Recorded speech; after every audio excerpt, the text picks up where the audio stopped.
인사하시겠습니다. 잘 오셨습니다. 인사 한번 하시겠습니다. 제가 목이 조금 약해서 남들이 보면은 코로나 바이러스 걸린 거 아닌가 이렇게 생각 우려가 있어서 좀 안심시켜 놓고 시작하려고 합니다. 혹시 기침만 하더라도 전혀 상관없다고 저는 그렇게 항변하면서 시작하겠습니다. 시인 가운데 유하라는 시인이 있습니다. 영화 감독이면서 시인인데 이 사람이 영화 보시는 분들은 젊은 친구들은 많이 알 겁니다. 비열한 거리, 그와 관계된 비슷한 유의 시나리오, 그다음에 영화도 이 사람이 만드는데 시인이다 보니까 시도 여러 편을 이렇게 쓴 것 같습니다. 그 가운데 오징어라는 시가 있습니다. 한번 자막 한번 보여주시죠. 아주 간단한데 아주 의미가 있습니다. 눈앞에 저 빛, 찬란한 저 빛, 그러나 저건 죽음이다. 의심하라 모든 광명을. 아주 간단합니다. 그 빛을 보고 달려드는 오징어에 대한 얘기입니다. 밤마다 어부들이 동해안이나 서해안 이렇게 보면 집어등을 펴놓습니다. 지나가다 보면 환해요. 아주 환합니다. 집어등 펴놓을 때 칼치 낚시할 때 한번 제가 목포를 한번 가본 적이 있는데 배에 그냥 그 환한 불빛으로 다 그렇게 켜놓고 있습니다.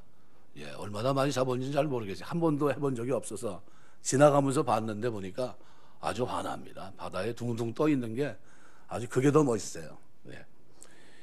이 불빛입니다. 이 집어등은 오징어에게는 치명적인 유혹입니다. 마찬가지입니다. 우리 인생을 살면서 더 잘 살고 싶고 더 잘 먹고 싶고 기본적인 유혹에서부터 남보다 더 잘나고 인정받고 싶고 남을 지배하고 싶은 이런 유혹에 이르기까지 온갖 유혹의 집어등에 우리가 둘러싸여 살아갑니다. 특히 이성에 대한 유혹, 재물, 권력에 대한 유혹은 우리의 삶을 파멸에 이끌기도 합니다. 도대체 헤어나오지 못하는 사람이 있어요. 그래서 실패라는 영어 파이루레라고 하는 단어는 유혹하다라는 의미, 르레라는 단어가 들어가 있어요. 유혹을 관리하지 못하면 실패한다는 게, 실패하는 인생이 된다. 이 유혹을 이겨야 됩니다. 근데 이 유혹을 이겨야 되는데 제일 문제가 뭐냐면 욕망입니다. 이 욕망이 그 유혹하는 미끼를 물어버려요. 아담과 하와는 사단의 유혹을 이기지 못해서 하나님이 금하신 선악과를 먹게 됩니다. 그 유혹을 못 이겼어요. 아가는 재물에 대한 유혹을 이기지 못합니다. 삼손은 들릴라에 대한 유혹을 이기지 못합니다. 다윗은 바세바에 대한 정욕을 이기지 못했습니다. 내부에서 죄악된 욕망이 있고 바깥에 빛나는 미끼, 외부에서 비껴지는 이 빛나는 미끼는 오늘 우리를 삼켜버립니다. 유혹에 넘어가게 해요. 이 미끼들은 우리들의 죄성을 만족시켜주고 죄성 가득한 눈으로 바라보면 미끼가 너무나 눈부시게 보입니다. 마치 천사처럼 보여요. 천사처럼. 고린도서 11장 14절 기록한 대로 사단은 자기를 어떻게 해요? 광명의 천사로 가장합니다. 미끼를 물었는데도 미끼를 물었다고 생각하지 않습니다. 아름다운 천사와 포옹하고 있다고 생각합니다. 사람들은 이런 습성이 있어요. 집어등을 밝혀놓으면 내 삶에 유혹의 무슨 어떤 장치가 한번 탁 펼쳐지면 나도 모르는 사이 그게 뭘까 하면서 보게 됩니다. 보는 것까지는 상관없는데 거기서 이겨야 되는데 이기지 못한 경우가 많아요. 불빛을 사랑하는 오징어들은 그 빛이 죽음인 줄 모르고 맹렬하게 그 그물을 향해 뛰어들어갑니다. 선대선 누군가가 달리면 찰리 채플린처럼 깃발 들고 달리면 쫓아가는 거예요. 왜 뛰는지도 모릅니다. 왜 달렸는지도 모르고 앞에서 뛰니까 뛰는 거예요. 모두가 다 똑같이 달려갑니다. 때론 절벽으로 무리지어 뛰어드는 레밍쥐 속성처럼. 레밍쥐 한번 국회의원이 한번 이거 가지고 국회의원들을 비하해 가지고 한번 말이 난 적이 있죠. 레밍쥐는 무리지어 다니는 먹거리를 찾아서 다니는 시궁창 다니고 있는 그 쥐를 레밍이라고 합니다. 레밍. 레밍쥐는 뭡니까? 그 집단으로 그 일을 한다는 게. 우리 이면에 바로 이런 장면들이 많아요. 나를 유혹하는 집어등과 같이 무너지는 일들이, 이것이 창세기서부터 시작이 됩니다. 창세기 3장 4절 보면 에덴 동산에 일어난 최초의 유혹을 보면 사단은 선악과를 먹어도 너희가 결코 죽지 아니하리라 이렇게 말합니다. 하나님이 말씀한 것과 정반대예요. 5절은 그렇게 말해요. 너희가 그것을 먹는 날에는 너희 눈이 밝아져 하나님같이 되어, 하와에게 불빛이 확 비춰집니다. 여태까지 보지 못했던 찬란한 빛이에요. 이것은 황홀한 유혹이었고 그것은 대단한 미끼였습니다.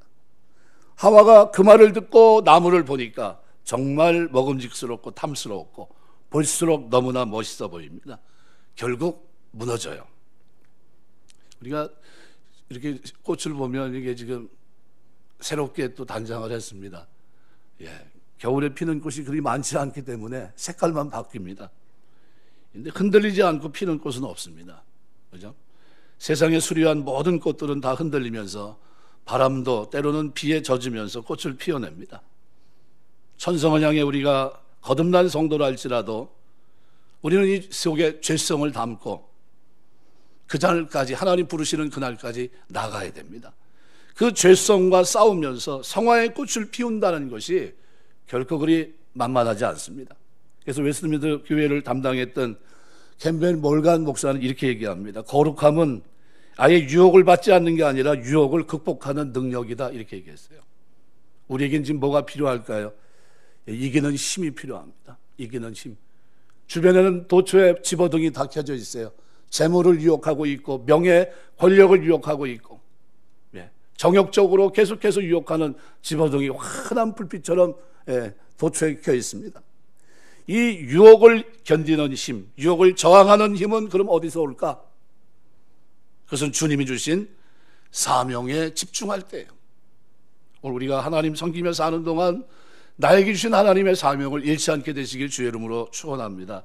이 주님이 주신 사명으로 유혹을 이긴 대표적인 사람이 있다면 저는 신약에서 세례 요한을 꼽습니다. 우리가 오후 예배 때 요한복음을 강의하고 있는데 이 부분을 지났습니다. 사람들이 세례 요한에 와서 아주 세례 요한을 휘청거리게 할 만한 큰 말을 던지고 지나갑니다. 당신이 혹시 메시아가 아닙니까? 라는 질문이에요. 정말 큰 유혹이었습니다. 이것은 세례 요한의 생애 속에서 자기가 여태까지 경험했던 많은 말들 중에도 가장 큰 미끼였어요. 그때 요한이 만일 미기적거리면서 이렇게 얘기합니다. 글쎄 내가 좀 비슷하긴 한데, 은유적이고 애매한 말을 하면서 신비주의로 자기를 포장합니다. 며칠 한번 생각해 보겠다고, 내가 며칠 있다 발표하겠다고. 이게 뭡니까? 그렇게 얘기한다면 저 사람이 진짜 메시아인가? 그리스도인가? 이렇게 생각하게 됩니다. 그런데 요한은 단호하게 자신의 입장을 밝힙니다. 누가복음 3장 15절 16절에 보면 백성들이 바라고 기다림으로 모든 사람들이 요한을 혹 그리스도신가 심중에 생각하니 요한이 모든 사람에게 대답하여 이르되 나는 물로 너에게 세례를 베풀거니와 나보다 능력이 많으신 이가 오시나니 나는 그의 신발끈을 풀기도 감당치 못하겠노라. 그는 성령과 불로 너에게 세례를 베푸실 것이요. 성령과 불로. 출처가 틀립니다. 자신은 어디서부터 왔어요? 하늘에서부터. 하나님의 성령을 한량없이 받고, 그죠? 그런데 누구요? 세례요한은 어디예요? 출처가 어디입니까? 땅에서 물세례예요. 땅에서부터 출발이지만 하나님 어디예요? 성령을 한량없이 부으시는 분입니다. 성령을 주시는 주체가 이 땅에 오신 거예요. 바로 그 얘기를 하면서 나는 아니다 분명히 얘기합니다. 나는 아니다. 그리스 신화에 보면 사이렌, 그리스 신화에 아주 유명한 신화가 있는데 거기에 보니 사이렌이 등장합니다. 이 사이렌은 상반신은 여자고 몸통은 새고 하반신은 물고기 모습으로 한 물의 요정입니다.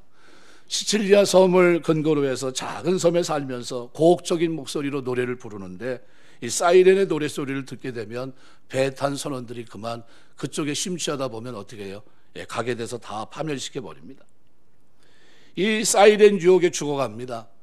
그런데 오디세이와 오르페우스라는 두 사람이 트로이 전쟁 후 이제 사이렌 그 지역, 그가 거주하고 있는 그 지역의 섬을 지나가게 됩니다. 오디세이가 먼저 그 섬을 지나게 됐는데 그는 평소에 그 말을 듣고 사이렌 노랫소리가 너무 듣고 싶었어요. 그래서 노를 젓는 부하들의 귀를 밀랍으로 다 막아버립니다. 그리고 자신은 혹시 따라갈지 모르니까 돛대에다가 묶어버립니다. 실제로 이제 사이렌이 살고 있는 섬 근처에 이르게 됐어요. 선원들은 계속 노를 짓고 있고 고향을 향해 가고 있습니다. 근데 노랫소리가 들려오는 순간 오디세이는 노래를 듣고 이제 어떻게 해요? 자기가 막 미칠 듯이 미치기 시작합니다. 배를 돌려라, 절로 가야 되겠다. 저기서 나를 지금 부른다는 게.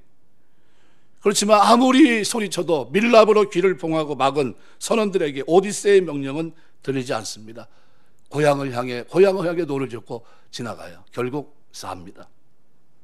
오디세이는 돛대에 묶여 있었기 때문에 무사히 그 섬을 지나갔던 겁니다. 그런데 오르페우스는 방법이 틀립니다. 배가 그 섬 근처에 이르렀을 때 그는 아름다운 수금을 타서 사이렌의 노랫소리에 대항합니다. 이겨요. 노를 젓는 선원들도 오르페우스의 아름다운 수금 선율에 심취해서 사이렌 노랫소리가 들리지 않아요. 저는 신앙생활을 이렇게 두 가지로 생각합니다. 오디세이로 신앙생활을 하느냐, 오르페우스 같은 신앙생활을 하느냐.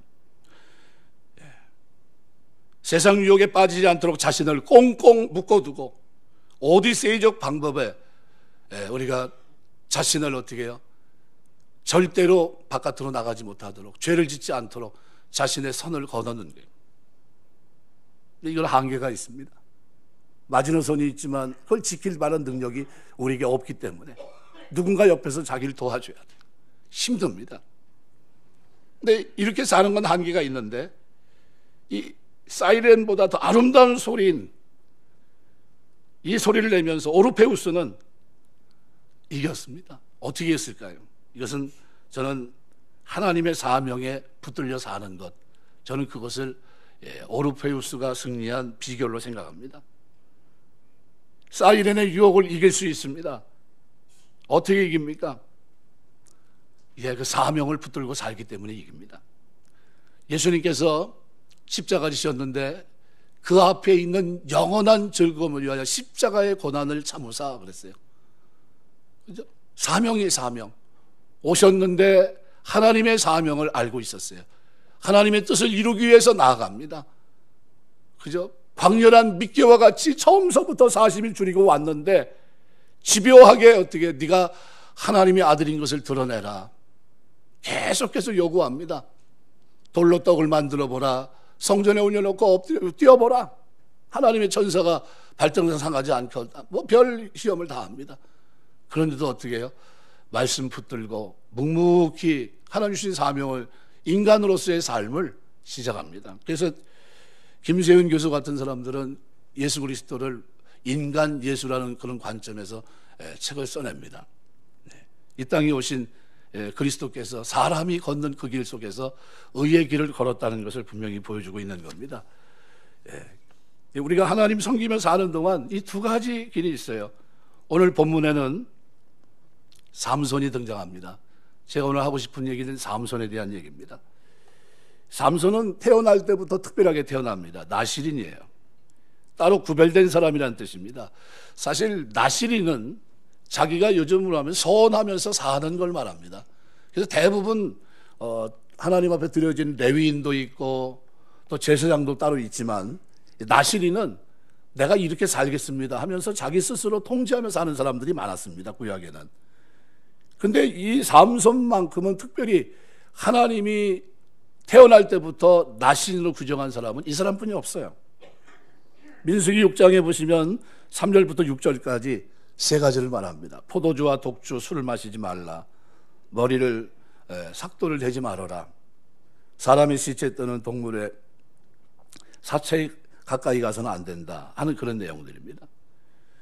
그런데 20년 사사가 됐는데 삼손의 생애를 가만히 들여다보세요.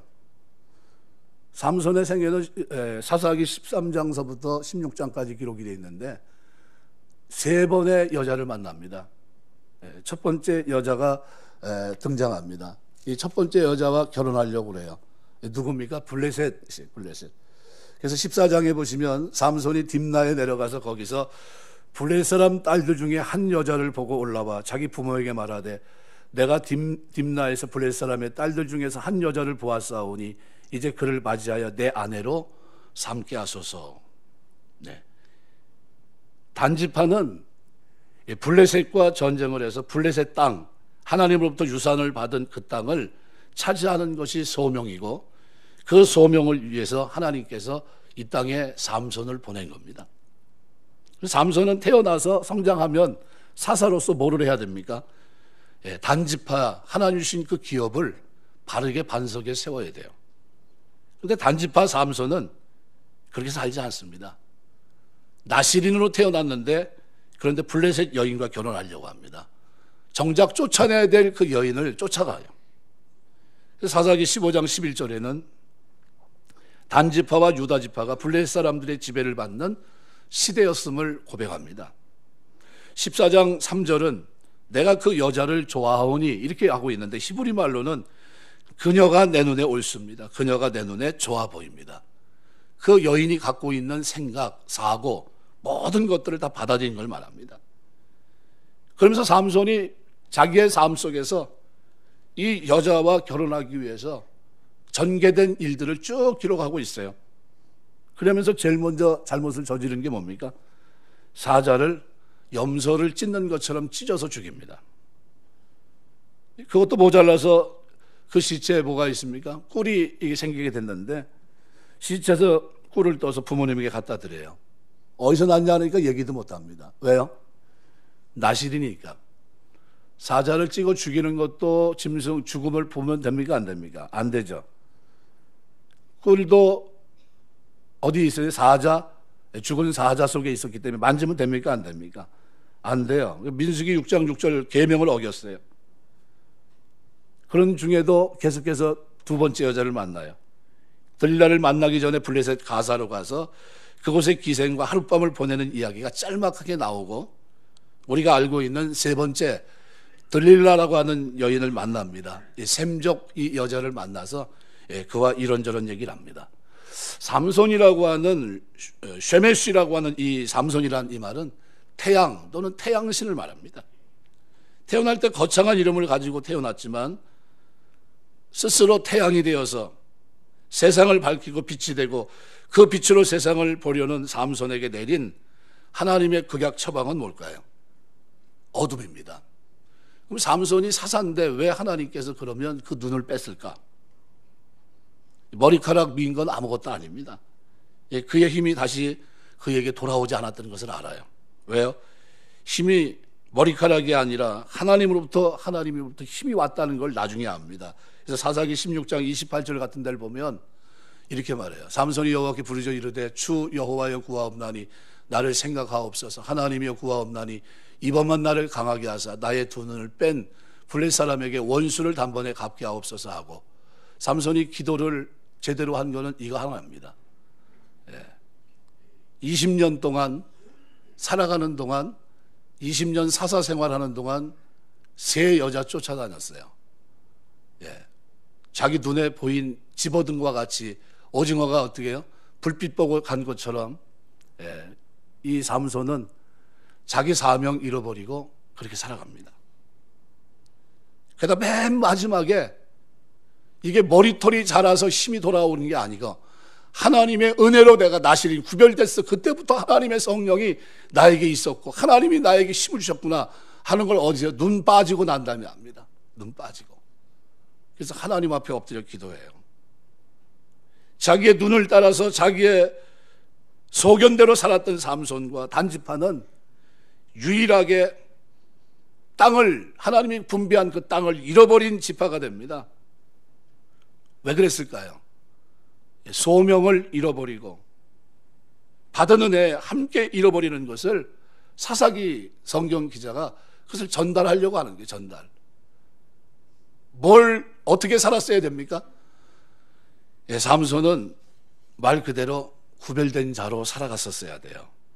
하나님께서 그를 부른 목적에 맞게끔 살았어야 됩니다. 그런데 그렇게 살지 않습니다.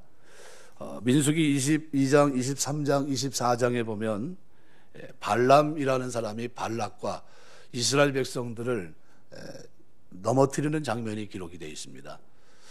발람은 나귀 새끼를 타고 가다가 그죠? 죽을 뻔한 사건도 기록을 해놓고 하면서 발람이 탐욕적인 사람이라는 걸 보여줍니다.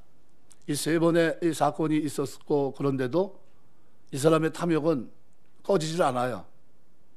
그죠?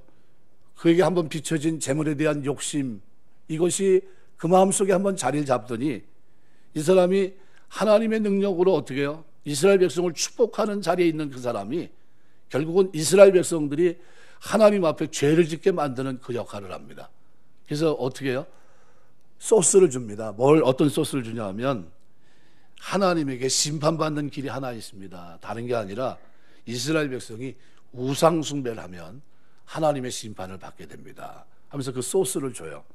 결국 그것 때문에 어떻게 해요? 이스라엘 백성이 24,000명이 죽습니다. 그래서 민수기 31장 16절에 보시면 보라, 이들이 발람의 꾀를 따라 이스라엘 자손을 부올의 사건에서 여호와 앞에 범죄하게 하여 여호와의 회중 가운데서 연병이 일어나게 하였느니라. 계시록 2장 14절에도 보면 그러나 내게 두어 가지 책망할 것이 있나니 거기 내게 발람의 교훈을 지키는 자들이 있도다. 발람이 발락을 가리켜 이스라엘 자손 앞에 걸림돌을 놓아 우상의 제물을 먹게 하였고 또 행음하게 하였느니라. 이스라엘 백성의 내부의 타락을 유도했고 우상 숭배를 통해 24,000명이 죽게 하고 하나님의 저주를 받게 하는 그 역할을 누가 했습니까? 발람이 합니다. 발람의 탐욕은 뭡니까? 자신의 사명을 잃어버리고 어떤 역할입니까? 축복해줘야 될 위치예요. 이스라엘 백성을 축복하고 너는 저주하지 말아라. 분명히 하나님의 뜻을 알고 있어요. 그런데도 어떻게 해요? 하나님 앞에 저주를 받을 수 있는 길을 어떻게 해요? 가르쳐 준 거예요, 다른 사람에게. 그거를 성경이 요한계시록에 기록하고 있는 겁니다. 우리 삶에 집어든 것 같이 우리의 마음을 빼앗는 것이 참 많아요. 그런데 이 빼앗는 것으로부터 자신을 지키는 것이 너무나 필요합니다. 오늘 사사기서 말씀은 그래서 삼손에게 바로 그 얘기를 하고 있어요. 왜 삼손이 이렇게 됐는가? 저는 세 가지 삼손에게 부족한 점이 있다고 생각합니다. 첫 번째는 신분을 잃어버렸기 때문에 그렇습니다. 신분. 삼손은 나시린입니다. 하나님이 거룩히 구별돼 바쳐진 자예요. 근데 삼손은 그 같은 고귀한 신분을 망각합니다. 나시린이 지켜야 될 규례는 크게 세 가지예요. 독주나 포도주를 마시지 않는 것, 부정한 것도 보지도 말고 만지도 않는 겁니다. 머리에 삭도도 되지 않는 겁니다. 이 모든 것은 나시린이 보통 사람과 달리 하나님께 구별된 사람이라는 것을 나타내는 표시이고 지켜야 될 도리입니다. 그런데 삼손은 이 신분을 망각한 채 삽니다. 독주를 입에 대지 말라고 했는데 기생집을 출입하면서 환락에 취했고, 시체를 만지지 말아야 됐는데 배가 고프다고 죽은 사자의 몸에 벌들이 모아놓은 꿀송이를 먹고 즐거워하고, 그것도 모자라서 어떻게 해요? 자기 신분을 잊고 그 꿀을 떠다가 자기 부모에게 갖다 줘요. 최후에는 자신의 힘이 비밀인 머리카락에 대한 사실까지 이방 여인의 거짓 사랑을 얻기 위해서 자신의 정체성을 드러냅니다. 자기의 신분을 망각하고 되는 대로 살았습니다. 자기 눈에 보기 좋은 대로 살았어요. 하나님이 위해서 보고 있는 그 눈이 있는데 자기 눈이 보기 좋은 대로. 나중에 뭐가 빠져요? 눈을 하나님께서 빼버리는 거예요. 나시린은 술 취하지 말고 바른 분별력으로 살아야 됐듯이 오늘 우리 성도들은 세상에 취해서도 안 되고 성령의 충만함 가운데 바르고 진실하게 살아야 돼요. 술 취하지 말라 이는 방탕한 것이니 오직 성령의 충만함을 받으라. 이건 명령입니다. 이렇게 해도 되고 안 해도 되고가 아니에요. 내가 그리스도 안에 구원받은 하나님의 자녀라고 한다면 성령 충만은 내가 살아가는 동안 내 삶 속에 나타내야 될 하나님의 자녀로서의 증거입니다.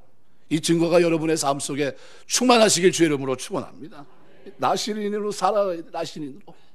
그렇게 살지 못했던 겁니다. 나시린이 죽은 시체를 가까이 하지 말아야 됐듯 오늘 우리는 사망과 어둠의 권세로부터 멀리 떨어져야 돼요. 죄의 이름도 부르지 말아야 됩니다. 동생이가 창궐한 이 세상에서 그들에 의해서 그래도 저 사람들 소수의 의견을 들어줘야 되지 않느냐 이렇게 생각하면 안 됩니다. 철저하게 하나님 중심으로 생각하셔야 돼요. 나신이 삭도를 내지 않으므로 다른 모든 사람과 구별됐듯이 우리 역시 세상 모든 사람과 구별된 거룩한 하나님의 표가 있어야 돼요.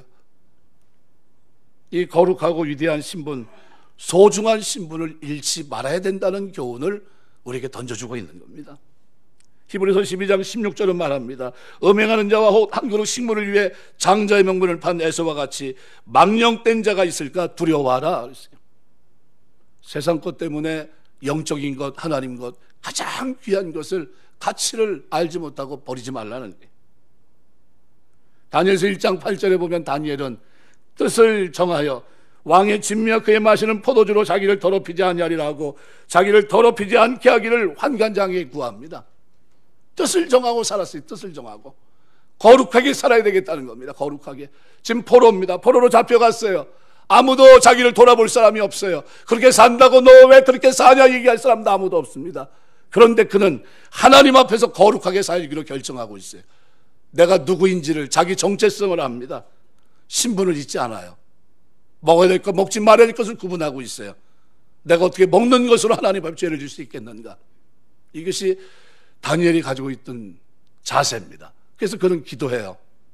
환관장이 왕의 진미를 먹으라고 해도 저는 먹지 않겠습니다. 저는 차라리 채소만 먹겠습니다. 그리고 시험해 달라고. 그리고 하나님 앞에 도움을 구합니다. 하나님이 도와주세요. 좋은 걸 먹은 사람보다도 더 강건하게. 두 번째로 사명을 잃지 말아야 됩니다. 삼손이 패배한 이유는 자기 사명을 망각했기 때문입니다. 이스라엘 사사로 부름받은 인물입니다. 그 당시 이스라엘을 괴롭히던 블레셋으로부터 그 민족을 구원할 사명을 위해서 하나님은 이에게 전무후무한 힘을 주셨어요. 문빗장을 뺏어간다는 것은 키로수로 따지면 500kg 정도 되는 거예요. 어마어마한 무게입니다. 그거를 사람이 걸터매고 옮긴다. 이게 가능합니까? 헤라클레스 저리 가랍니다. 역사 속에서 이만큼 강한 사람이 없어요. 나귀 턱뼈를 가지고, 그 물렁한 나귀 턱뼈, 단단하지 않은, 그죠? 그 턱뼈를 가지고 1000명을 죽이는 게 자기 힘입니까? 자기 힘이 아니에요. 하나님의 능력입니다. 네. 그렇게 1000명이나 죽일 수 있는 나귀 턱뼈가 되질 못해요. 나귀 턱뼈는 약해요. 삼손이 블레셋 사람을 친구로 사귀고 블레셋 여인과 결혼하려고 합니다.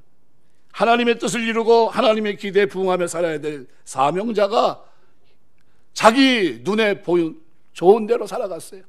자기 소견에 오른 대로, 눈에 보이는 대로 쫓아다니고 삼손은 자기에게 주어진 하나님의 사명을 망각한 채 분별 없이 행동한 결과 나중에 사로잡혔고 모든 것을 잃습니다. 블레셋 군대에서 머리를 모두 깎이고 눈이 뽑히고 짐승처럼 사슬에 베어 밧줄을 돌립니다. 뭘 버렸습니까? 그가 하나님의 사명을 버렸기 때문에. 하나님도 그를 버리셔요. 하나님의 능력도 그에게서 이미 떠나갑니다. 우리가 살아가는 동안 하나님 우리에게 주신 사명 잊지 않게 되시길 주의 이름으로 축원합니다. 하나님 우리에게 왜 은혜 주셨습니까? 이 땅에 아직도 복음 듣지 못한 그들에게 복음의 빛을 비추라고 우리 부르신 거예요. 너희의 선한 행실로, 착한 행실로 저들에게 보여 저들로 살아계신 하나님께 영광을 돌리게 하라. 하나님 우리에게 주신 사명이 있습니다. 그 사명을 위해서 살아야 되는데 사명은 온데간데 없이 사라졌어요. 본래 하나님의 능력을 나타내며 거룩한 삶을 살아야 될 성도들이 사명을 망각하면 어떻게 됩니까? 죄 어둠의 종노릇하고 빛 대신 하나님과 멀어져 어둠을 헤매게 돼요. 살았으나 죽은 자와 방문하고 선하고 귀한 인들 생명의 역사와 점점 멀어지게 되고 절망과 죽음, 저주와 진노를 향해 나아가게 되는 거예요. 그러나 사명을 잃지 않은 사람들은, 자기가 마땅히 할 일을 아는 사람들은 어떤 시련과 절망 속에서도 빛을 향해 나아갑니다. 환경 탓하지 않습니다. 그 환경 속에서 환경을 이기는 사람이 돼요. 어둠 속에서도 빛된 역사를 일으킵니다. 디모데서 6장 12절 말씀대로 사명을 잃지 않은 사람이 끝까지 영적 전쟁을 감당하는 거예요. 믿음의 선한 싸움을 싸우라, 영생을 취하라. 이를 위해 내가 부르심을 입었고 만인 증인 앞에서 선한 증거를 증거하였도다. 빌립보 3장 14절 말씀대로 푯대를 향하여 그리스도 예수 안에서 하나님 위에서 부르신 부름의 상을 위해 쫓아가노라. 사명의 푯대를 잊지 말아야 돼요. 내가 지금 가고 있는 길이 어떤 길인지 그 길을 알아야 됩니다. 삼손은 사명을 잃어버렸어요. 사사 20년 동안 세 여자 쫓아다니고 끝납니다. 그리고 눈 빠지고 마지막에 한 번 딱 기도하고 같이 죽어요. 아주 절망적인 모습을 보여준 겁니다. 세 번째로 하나님 베푸신 은혜를 깨달을 때 우리가 승리하며 살아갈 수 있습니다. 삼손이 실패하게 된 이유는 그가 자신에게 베푸신 하나님의 은혜를 망각했기 때문입니다. 하나님은 삼손에게 너무나 크고 놀라운 은혜를 베푸셨습니다. 태어나기 전부터 그를 거룩하게 구별하셨고 이 민족의 입장에서 민족을 구원할 지도자로 사명을 맡긴과 동시에 그것을 이룰 수 있는 힘도 그에게 주셨어요. 그러나 그는 그가 받은 모든 것에 감사할 줄 몰랐습니다. 하나님의 은혜를 생각하고 기억하기보다 자기가 그 힘을 가지고 누립니다. 즐깁니다. 그리고 방탕하게 살아갑니다. 이런 자세를 그를 실패자로 넘어뜨렸던 겁니다. 영적 전쟁을 치르는 우리 신앙생활에서 진정한 승리자요, 성공자는 저는 사도 바울이라고 생각합니다. 자신과 싸움에서 승리하고 그의 사역과 그의 비전을 성공적으로 이루어 나갈 수 있었던 그 이유가 뭡니까? 은혜를 기억했기 때문이에요. 나의 나된 것은 하나님의 은혜다. 내가 더 많은 사도보다 더 많이 수고할 수 있는 내가 아니요 나와 함께한 하나님의 은혜다. 은혜를 잊지 않았어요. 일평생 사는 동안 사도 바울은 고난이 없었던 것이 아닙니다. 유혹이 없었던 것이 아니에요. 그러나 그 모든 고난과 유혹을 이길 수 있었던 것은 그가 하나님의 은혜를 기억했기 때문이에요.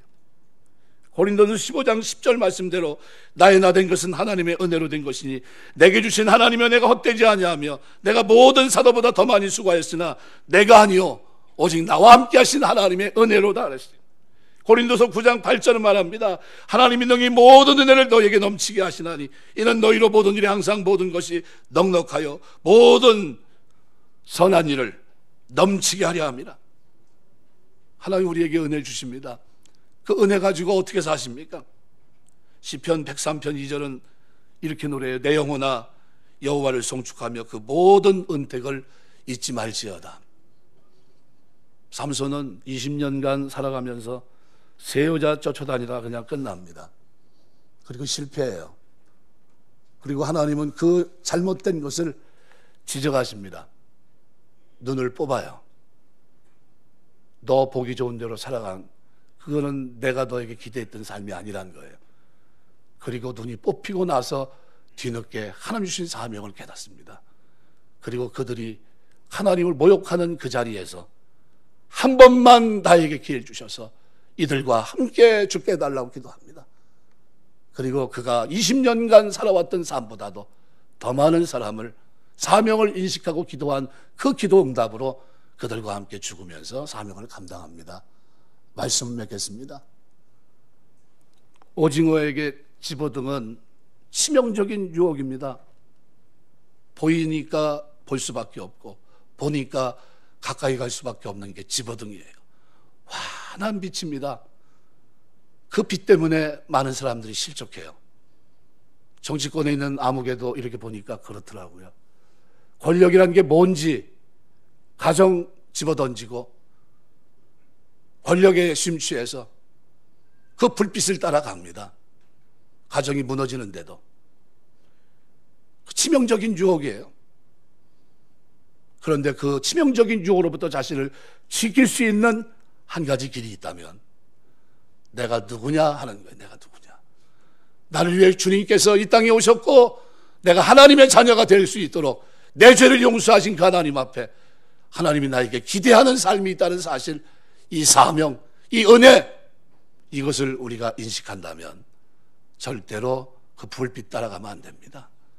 명예 따라가는 것도 아니고 재물 따라가서도 안 됩니다. 나를 치명적으로 끌고 가는 그 일로부터 우리 자신을 지켜야 돼요. 하나님, 구별된 사람으로 살 수 있도록 성령의 충만함을 주옵소서. 불빛 따라가지 않도록 도와주시고 하나님 말씀 따라 살 수 있도록 도와주옵소서. 이 고백이 오늘 저와 여러분의 고백 되시길 주의 이름으로 축원합니다. 삼손은 마지막에 깨달았지만 우리는 먼저 깨닫고 우리가 살아가는 동안 하나님이 주신 신분을 잊지 마시고 사명을 잊지 마시고 은혜를 잊지 마시고 그 하나님의 은혜에 부응하는 삶이 다 되시기를 주의 이름으로 축원합니다. 기도하겠습니다.